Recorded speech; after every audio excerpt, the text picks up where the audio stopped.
وای وای عزیزای دلم قربونت برم مامانی پلنگی.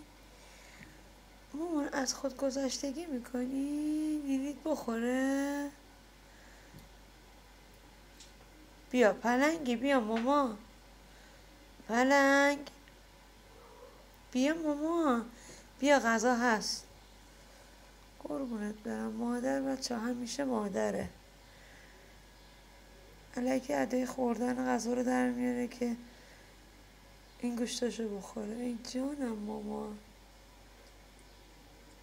مهربونم. داری چیکار میکنی؟ بچه امسال پلنگی میره تو 8 سال. میخوام دیگه عقیمش کنم. نظر شما چیه؟ چون دیگه هم باعث سرطان رحم و تخمم برای حیوان ماده میشه، هم این که بچه‌هایی که به دنیا میاره بچه‌های سالمی نیست. به خاطر همین با چند تا از دوستان مشورت کردم که پزشک بودن، گفتن حتما باید عقیم بشه. بخور مامانی.